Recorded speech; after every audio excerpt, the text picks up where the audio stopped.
Welcome to Syncreate, a show where we explore the intersections between creativity, psychology, and spirituality. We believe everyone has the capacity to be creative. So our goal is to demystify the creative process and expand the boundaries of what it means to be creative. I'm Melinda Rothaus, and I help individuals and organizations bring their creative dreams and visions to life. So, my guest today is Bradley Cooke. We went to college together back in the day at Vassar and have kind of, reconnected multiple times over the years. So it's really great to see you and be here with you. And so we were both studying cognitive science at Vassar, and that's kind of how we initially met and connected. And then you went on to become a real live neuroscientist, and I've kind of followed your career over the years. So you're currently a program director at the National Institutes of Health, overseeing a portfolio of research into the neurobiology of obesity and diabetes, which I definitely want to hear more about. You've also done a lot of teaching and public speaking on the topic of neuroscience and authored a number of scientific articles.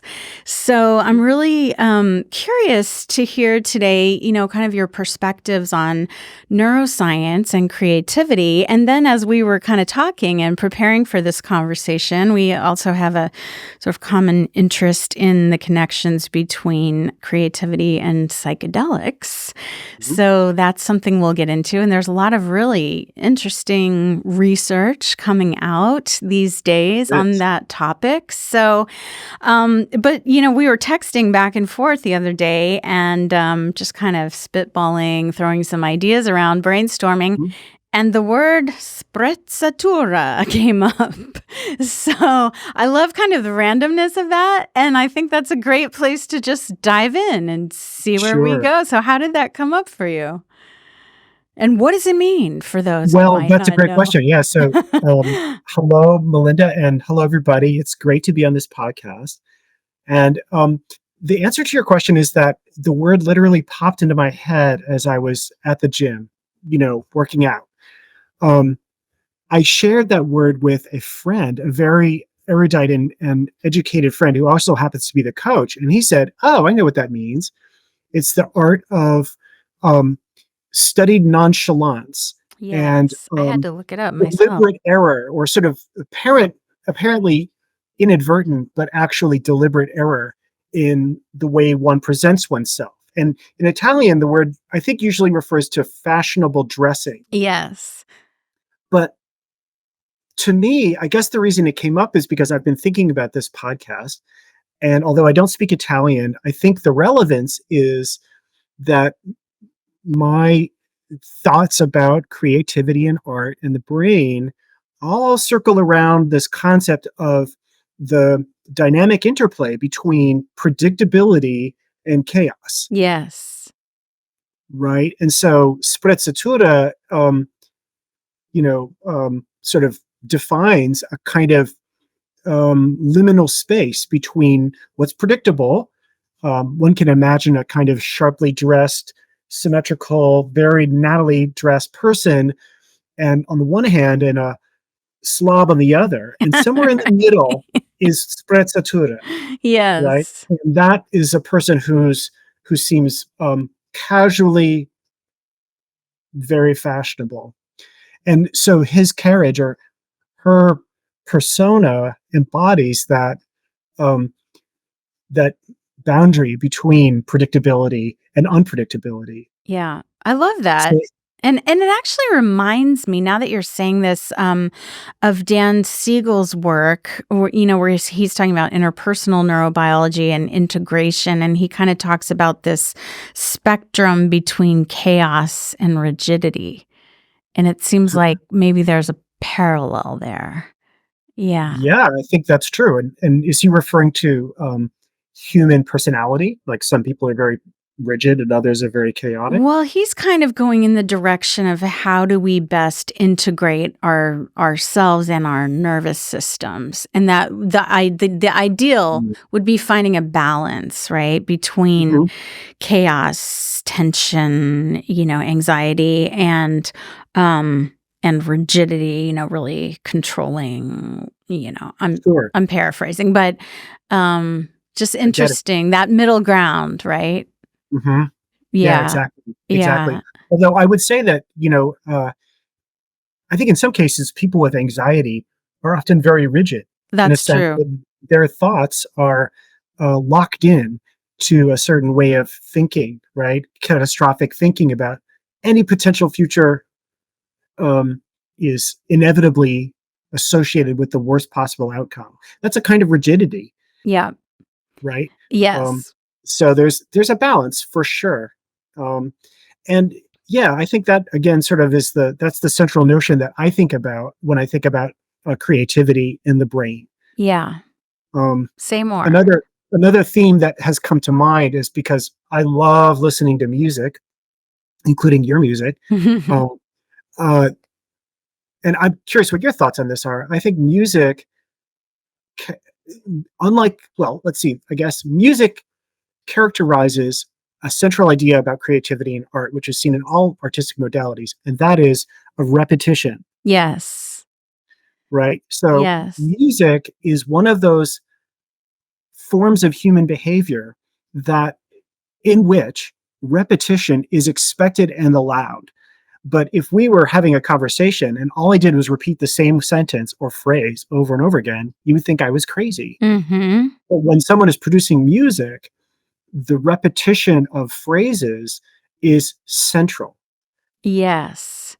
Yes, and just knowing that the chorus to your favorite song is coming up and you can sing along and you know all the words to it, and obviously it's different, with jazz, which is more improvisational and spontaneous each time, but you're right, with music there is this kind of mathematical quality about it, and we were Mhm, talking about patterns and mhm, creativity, right? mhm, And that, for something to be perhaps considered aesthetically pleasing, in mhm. a musical sense, that there is some recognizable order to it. It's not just noise, right? Exactly. And Yeah. yet and yet, music that was wholly repetitive would be boring. And so what makes it really great, what makes music great, I think, is that, liminal space between predictability and chaos, Yes. right? And I think great music uses repetition as a kind of juxtaposition against that which is unexpected Yeah. to make something really worth listening to. Yeah. When Yeah. you the word mathematical reminds me of the music of Johann Sebastian Bach, right? Yes. Quite mathematical Yeah. and architectural, but at the same time, there is order and variation mixed together in an incredible way. Yeah. And I'm also thinking about, recorded music versus live music because I've been playing a lot of live music lately. And I Mhm, just actually came from a recording session with a new song that I've been working on with a collaborator. And we were recording it. And, but every time we play it, because it's still very new, it's a little bit different every time. We're both still like really getting it down. And so even though it has a set mhm. pattern and lyrics and chord changes and things like that, there's still this quality um, that we never quite know how it's going to come out each time. And there's something really exciting about that as well. Yeah. Yes, yes. Yeah, for sure. Jazz is another interesting example because it's, perhaps if there's a spectrum between predictability and rigidity and total chaos, jazz manages to be closer to the unpredictable side. But inevitably, there's always the return to a melody. A song Yes. like My Funny Valentine by John Coltrane, the theme might be repeated once or twice in a 12-minute song. And yet Yeah. that's enough for us to recognize the tune and sort of hook our ear to listen to that resolution of what seems chaotic sometimes into a more predictable pattern. Yes, it kind of gives an anchor point, if you will. Yeah, yeah, Y- exactly, exactly, Yeah. exactly. And then Yeah. that idea of chaos versus predictability led me to think about visual art, and there, for some reason, the sort of I can't even identify which picture I'm thinking of, but just imagine a field of vertical lines, perhaps drawn by a pen or a pen and ink, and if one of those lines is perhaps the final line in a vertical array is just slightly um, a slightly greater distance from its others, then that could be artistic, but it certainly embodies that tension or liminal space between predictability and chaos. Definitely. Some modern artists have gotten away with or been able to execute something really amazing with something as simple as that. Yes, just one, everything quite uniform, and then just like one thing. Or I practice and teach contemplative photography, Hmm. and we're always like urging people to really just pay attention to what is around, what you see, what catches your attention, and photograph that. And like you can't see it in the frame right now, but you can see this soundproofing behind me. It's got kind of that uniform quality with the horizontal lines, but I'm looking at another place where I see a yellow cord hanging down, so it disrupts the pattern, and that might be something I would take a photograph of, because that's what makes it interesting, actually, that Yeah, variation. Yeah. yeah. Yeah. Yeah. So, um, kind of thinking about the intersections of, creativity, neuroscience, and psychedelics, I was looking into some of the Mhm. contemporary research on the topic. And, what stood out to me is that there's a lot of parallels. So my own dissertation research was kind of looking at the connections between mindfulness and creativity, and some of the Yes, I remember. same themes seem to Mhm. be arising in connection with the psychedelics research. So, some of the ways that we define creativity in creativity studies are that, for something to be considered creative, it should be both novel and useful. So in the sense Mhm. that it hasn't been done before, but it also has, some use, some productive value. And I personally I have a much broader definition of Mhm. creativity, which is, anything that it doesn't necessarily have to be useful in a everyday sense, but if it brings more beauty or more meaning or more enrichment to the world, as in the case of art.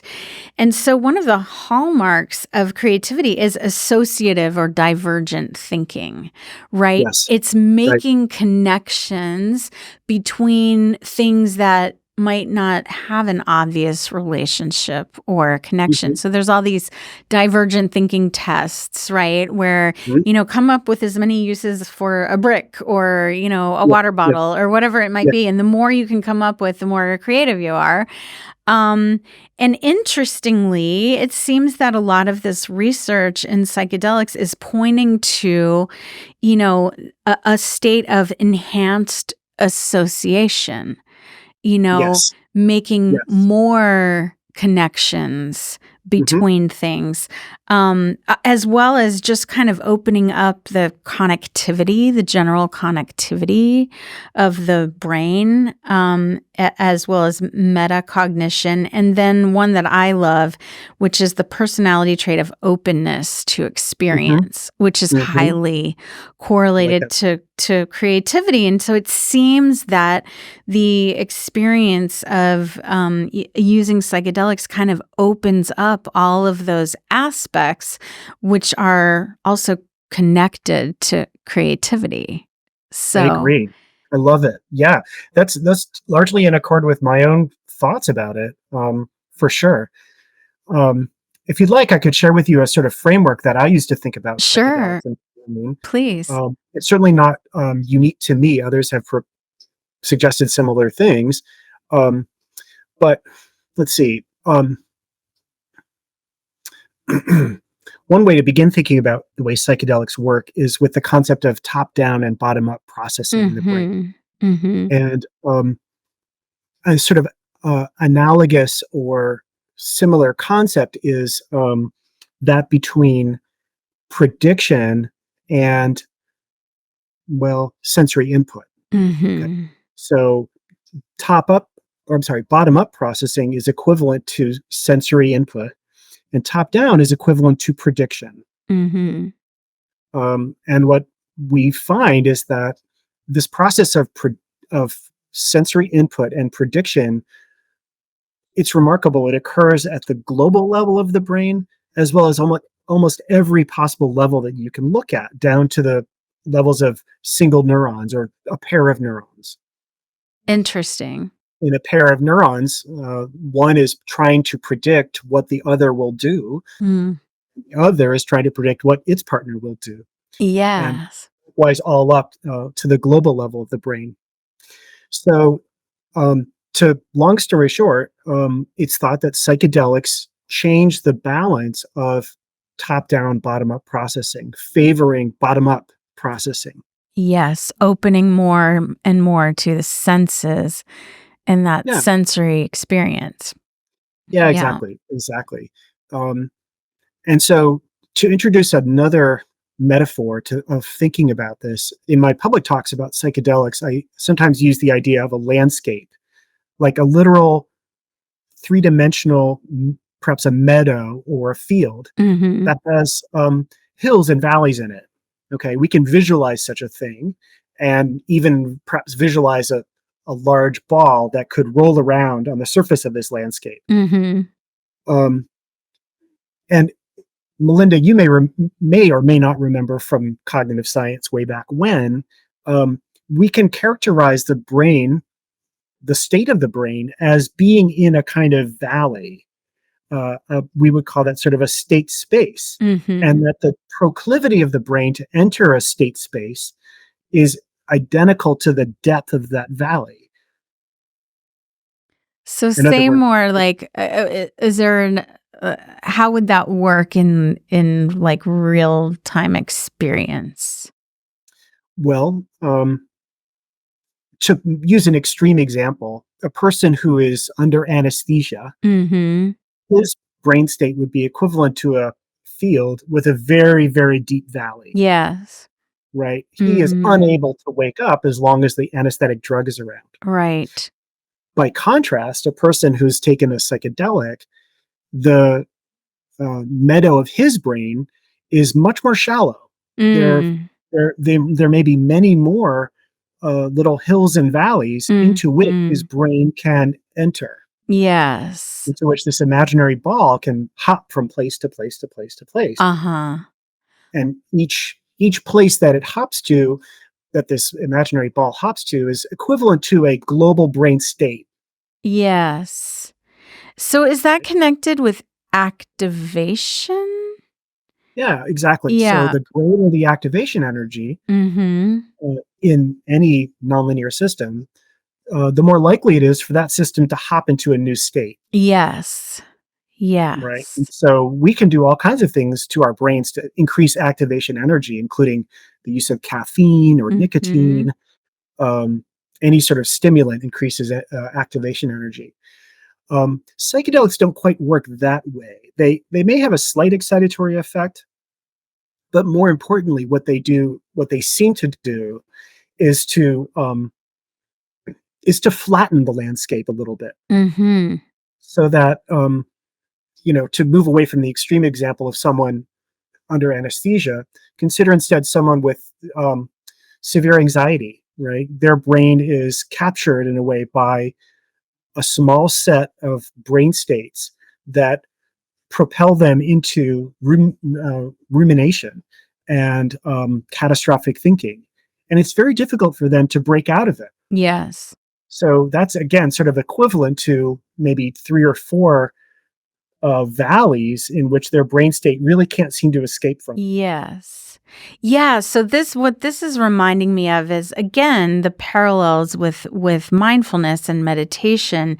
We talk about the ways that, our brains can kind of get into a neural rut, right? If you will, if we're just kind of thinking the same kinds of thoughts or in the same kind of state a lot of the time, and meditation and mindfulness practice can help actually create new neural pathways, different ways of being, different ways of feeling, experiencing the world. And I do think that, psychedelics are kind of a quick way to get there, and mindfulness Sure. is sort of a slower way to get there. But at the end of the road, they kind of lead to the same place in that I'm sure that's sense. true. Yeah. I'm sure that's true. Um, yeah, I mean the um, psychedelics have the advantage from an experimental point of view of being able you can administer them and see the acute effects quite quickly. Yes. And so a neuroscientist would like something like that because you Sure. can quickly observe Yes. what's happening. And It's a study little it. bit more difficult for a person who's studied mindfulness or meditation for decades. It's hard to do a sort of before and after comparison. True. True. But I'm certainly having talked to enough people who are serious meditators. Um, I'm confident that the states are very similar. Yeah. Yeah. Definitely. Um, so yeah, so again, I guess just to repeat myself a little bit, I mean, again, psychedelics seem to flatten the landscape, Mhm. making, as you said, the ability to make associations somewhat easier Yeah. because the valleys are more shallow. So we Yeah. can look from place to place and see connections that might not otherwise be there. Mhm. And so in terms of creativity and art making, Yeah. what does that potentially afford? Or, a state like that, a flattened landscape, if you will? Yes. Well, I can speak from personal experience as well as what I've read from other anecdotes. I don't know of any data on the subject, but I do think that for myself, psychedelics can um, make a kind of flow state more likely. One Yes. in which um, the kind of it feels the naturalness of the activity seems um, easier to get into. Um, Mhm. the inhibitions about picking up the paintbrush or working with paint again. Mhm. Um, you don't have nearly the same, um, I don't know, remonstrations about it. Like, oh, you've got to go make dinner, or the kids are going to need a ride somewhere. Just that flow state comes much more easily. The cares of the outside world can drop away, and you can sort of get into a mind state in which really highly focused, but also extremely um, freely associative. Yes. Yes, absolutely. And I know it's a vast oversimplification, but sometimes we talk about sort of left brain, right brain Mhm. processes, right? And the right brain being that more kind of flowy, associative, divergent, way. And then we've got our sort of like executive functioning mind that's always telling us like you need to be doing this, this, and this, and the to-do list and all the, and that somehow if we can like kind of take that offline a little bit, that more Little bit. linear, got to get it done.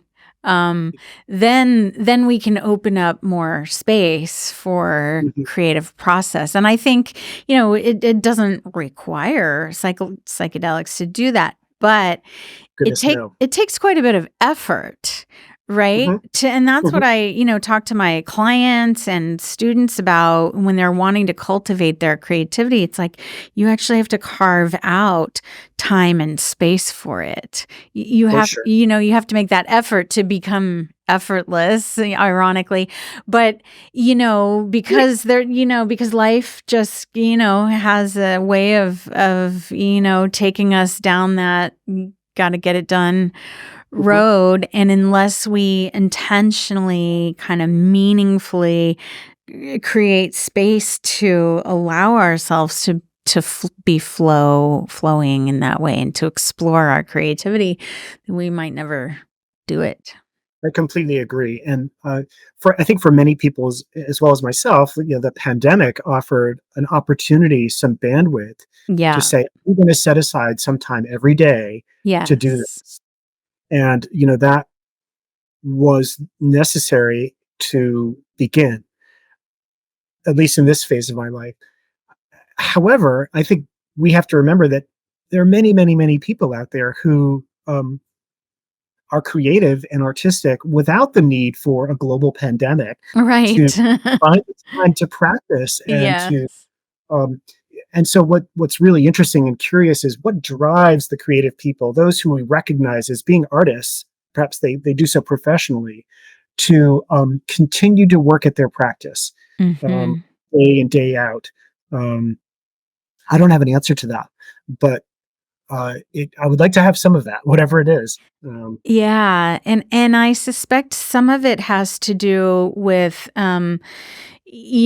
for people who tend to have cultivated their creativity, because again, I believe everyone has the capacity, but some of us utilize it and cultivate it more than others, and then that becomes an end unto itself, right? It Mhm, becomes just as much about the process and the mhm, enjoyment of the process and the rewards that come along with being in that state totally, as it does accomplishing specific exactly. ends with it.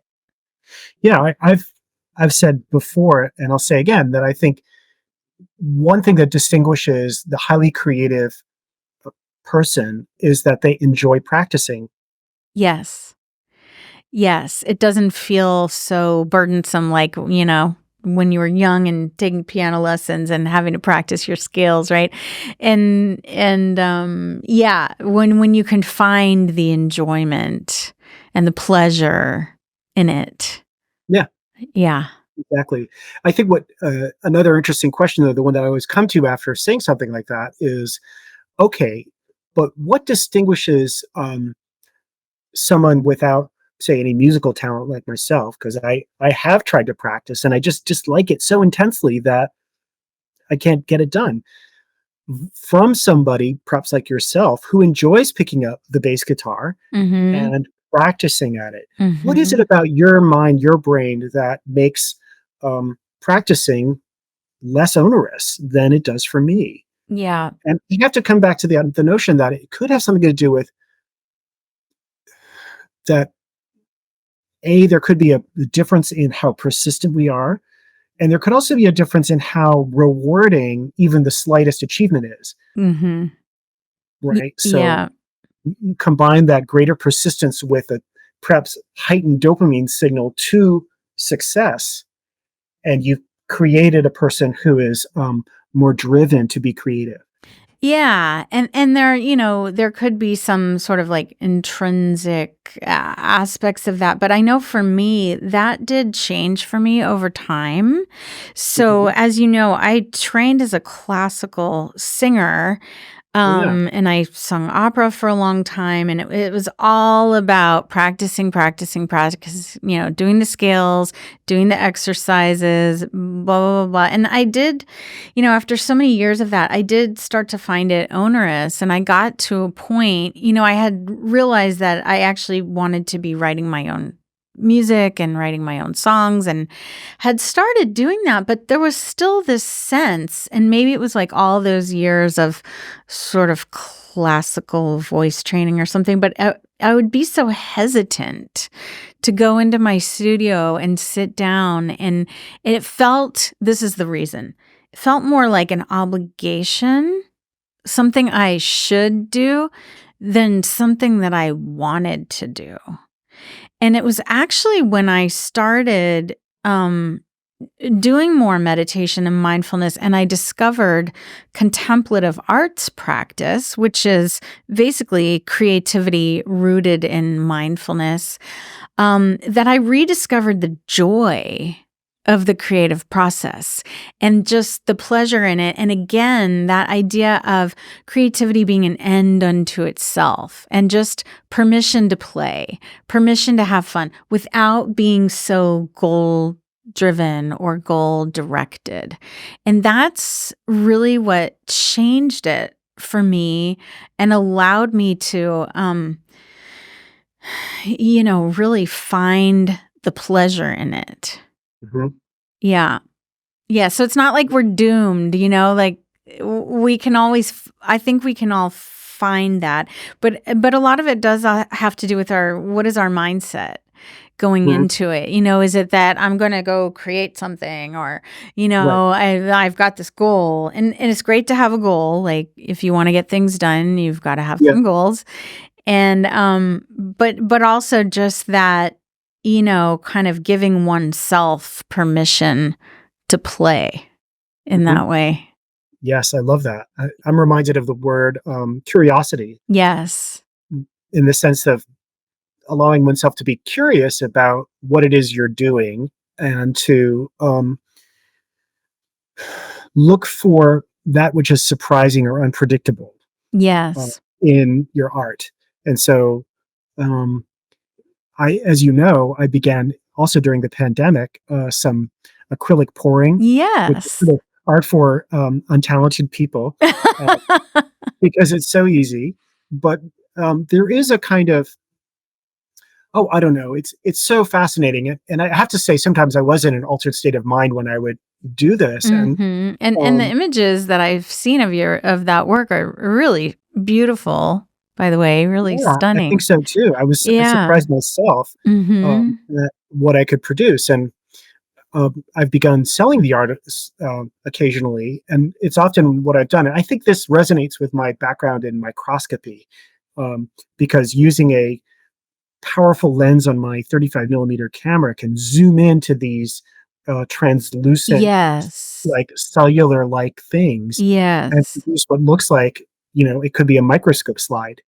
Um, Definitely. And that's fascinating just from an artistic standpoint. It's like we could stand back and take a photograph of the whole thing.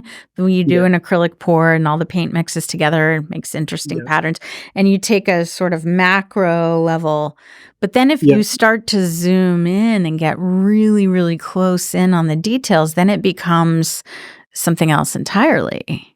yes, exactly, exactly. Yeah. Yeah. So I don't know where that fits into the sort of theme of predictability and chaos that we've been talking about. Certainly, acrylic pours have a chaotic quality to them. And I think personally, I've always um, leaned more in the direction of unpredictability and chaos in terms of my aesthetic sense. Mhm. Um, and so maybe it's resonant in that way as well. I don't know. Yeah. Yeah. That's great.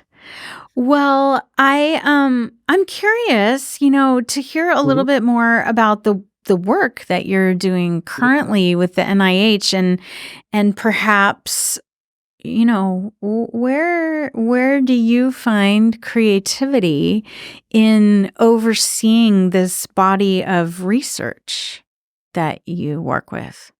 Sure. Well, thanks for asking. It's a Yeah. real privilege to do this.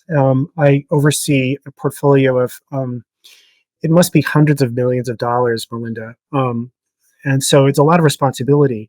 I wish I could say that there was a good balance between creativity and bureaucracy, but Right. it really is much more in the bureaucratic side. Um, However, that being said, I think there's a couple ways in which one can be creative. Now, I was a bench scientist for like 20 odd years, and I should say, for your audience's benefit, Mhm. that scientists who work in the lab, as I did, employ creativity all the time, and that Absolutely.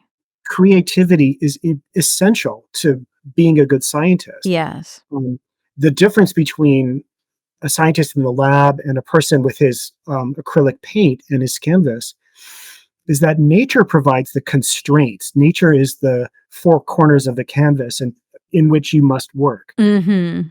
And so there is much less freedom to Yes. play, right? But you have to have curiosity, you have to be Oh, inquisitive, absolutely. you have to ask questions about how things work and Absolutely. Mhm. Absolutely. And only with the creative, associative mind can you um, make connections between things and reveal or ask the kinds of questions that can reveal something new about the brain or about nature. Mhm. Yeah. So I would like to dispel any notion that scientists are uncreative. They have to be creative, Oh, absolutely. right? Absolutely. Yeah. So now, in terms of the work that I do, overseeing research, a lot of it takes care of itself, right? So people come to me with their ideas, and I am usually the one who says yes, no, yes, no, yes, no, Right. in a very sort of macroscopic, simplified sense. Okay. Mhm. Um, but what I can do is say, I think that we need more people in this country researching this question. Yeah. Right? So I Right. can see a public health need for more information about something. And in a kind of entrepreneurial way, um, shake the tin can amongst my colleagues who hold all the money and say, look, we need an investment in this particular question. Mhm. And so, one question that I think is really important has to do with what I would call the maternal transmission of obesity. Mm. And so, what that means is that it's very well known that women who are overweight when they're pregnant, their offspring have a much higher chance of developing obesity themselves, all else being equal, than the same woman who wasn't obese when she was pregnant. Mhm. So you can put aside or, um, in a sense, hold constant the genetic variation that is at work. Mhm. Just ask if the mom is pregnant, yes, the offspring will be much more likely to have metabolic problems herself. Mhm. So there are some clues that these that let's call it the maternal milieu, the uterine environment, influences the brain of the offspring so that she is more likely to develop obesity. And Mhm. identifying what those signals are that come from the mother and how the Mhm. brain reacts to them is the Mhm. focus of my work right now. Interesting. Yeah. So the creativity for you again there is sort of identifying well like what is a gap in the research or in the knowledge and what would be helpful and important from public health perspective and then directing the, the funding and the Exactly. resources toward that problem. Yeah. Couldn't have said it better myself. Yeah, that's really really fascinating. Mhm. Great. Are there other kind of research topics that are at the forefront for you right now Sure. in I can terms share of one more, yeah. which is I know, I'm sure you and your audience are all familiar with these drugs that are coming out like Ozempic, Yeah. right? We've seen ads for them. There's Mhm. hundreds of millions of prescriptions being written for Yes. drugs like Ozempic, and Yes. their efficacy is really, a godsend for people with Yes. severe obesity and type 2 diabetes because Mhm. they really do help people lose weight, Yeah. but we really don't understand how they work, and Right. It's still they a very we new thing. Yeah. very new thing. And, there's some clues. We know that they act on the brain Mm. as well as on the digestive system. Mhm. But exactly how they work is not well understood. Yeah. What I find particularly interesting is what are called off target effects, right? So, an ideal drug in an ideal world would be one in which it only addresses the problem at hand and does nothing else. Right. But Ozempic and other drugs like it have all kinds of other very interesting effects. They seem to affect, for example, all kinds of consummatory behavior, not just eating, right? So I know someone who's using it to help his alcoholism, Interesting. right? I know someone who, well, I've read an anecdote of someone who uh, had been sort of a compulsive shopper, Mhm. and she stopped buying so much stuff on Amazon when she began taking it That's for a different fascinating. or unrelated condition. Yeah, sure. Right? So, there's some clues there that drugs like Ozempic are acting in places in the brain that have much less intuitively to do with appetite and satiety, Mm-hmm. and maybe more to do with sort of general consumption, Yes. like Yeah, that bringing is things to really freedom in your body, fascinating. right, in a very broad sense. Yeah, Trying to understand what's going on there is also an important puzzle. You can get absolutely. some money for that too. Well, that is some research I would be interested in reading about. Yeah. So, Well, yeah, I mean, there's folks doing stuff on these questions, but I don't think there's enough. And yeah. the Venn diagram that in which these two things that I spoke about overlap is the question of could we use these drugs to interrupt the transmission of obesity from the mother to the offspring, Oh, yeah. Sure. right? And so we're currently looking at whether these drugs are safe. Uh-huh. That's the most important question, Of right? course. Of course. Is the fetus affected by them, and if so, how? Yeah. And so those are another question that we're looking at. That's great. Yeah, fascinating. Well, I'm just noticing that we are getting toward the end of our time, and I just want to kind of throw it open. Anything in this conversation, in this topic that we haven't touched on yet that you want to note? Hmm. Yeah, I would like to share something that I read about creativity in the brain, which I thought was really cool. Um, so, do you remember how I spoke about like top up and top down, bottom up processing? Yes. Mm-hmm. Um, and one might ask the question like, well, creativity is not just a sort of momentary event. It's as if a person has a wellspring of newness and novelty coming from them at all times, right? Yes. The Ornette Coleman on his saxophone, or Melinda on her bass, or Brad with his canvases. Where does that generative quality come from? Mm-hmm.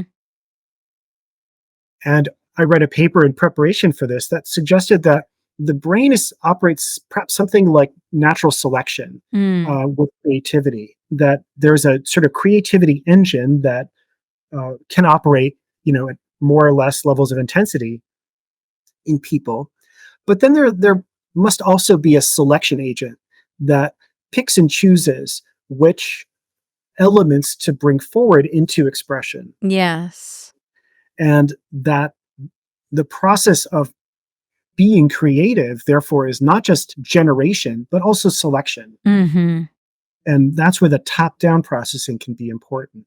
Yeah. So, as I think you alluded to, it's a blending or a balance of both bottom up and top down. And I think great artists are the one who know just how to place that vertical line in such a way that it seems both predictable and unpredictable from the sequence that had preceded it. Yes. Yes. And just, at what point is it most interesting or catches the eye the most?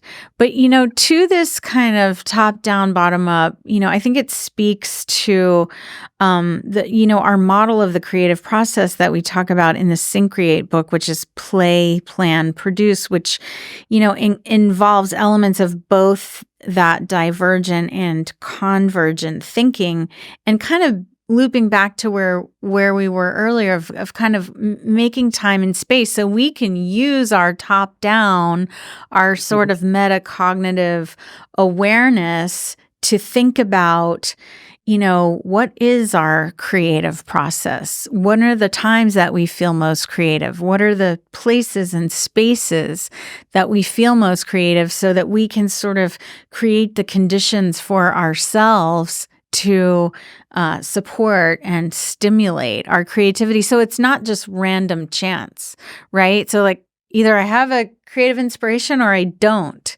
but we can really create the conditions for ourselves to support our creativity. Exactly. Exactly. And that's, setting aside time to practice. Yeah. It's just one way to do it. Yeah. Exactly. So I usually end each episode with a creativity pro tip. And so this is, I think, perfect for that. To this topic of really, whether you are involved with psychedelics or not, or mindfulness or whatever it might be, but, really thinking about when are those times that you feel creative and taking the time and space to kind of intentionally cultivate the creativity. Put aside the to-do list, set aside time to get out your paints or get out your instruments, or if you feel inspired in nature, go do those things and create the conditions to, nurture your creativity, and then observe, notice what happens, be a scientist about it. Be Understand creative your or be own curious. process. Be curious. I think, it's said that in the contemplative arts teachings that curiosity is sort of the seed symbol of creativity. Yeah. Yeah, So, I agree. I agree. yeah. And I think curiosity is important, just not to belabor the point, but because it helps us identify that which is unexpected. Yes. Yes. And that's that element of creativity. It's like we're making these connections. We're doing something that's unexpected. We're breaking the pattern in some way. Yes. Yeah. Love that. Well, thank you so much, Brad, for being with us today. Love the conversation. We've touched on a lot of different elements. At Syncreate, we're here to support your creative endeavors. So if you have an idea for a project or a new venture, please reach out to us for one-on-one coaching or join our Syncreate 2024 coaching group. It's a 6-month coaching group starting in April. You can find more information on our website, syncreate.org. We're also on all the social medias and on YouTube. So you can find us there, connect up, subscribe, and we would love to have your feedback. And we're recording today at Record ATX Studios in Austin with Brad in Georgia. Thank you so much for being with us. And the podcast is produced in collaboration with Mike Osborne at 14th Street Studios in Austin. Thank you so much, and we'll see you next time.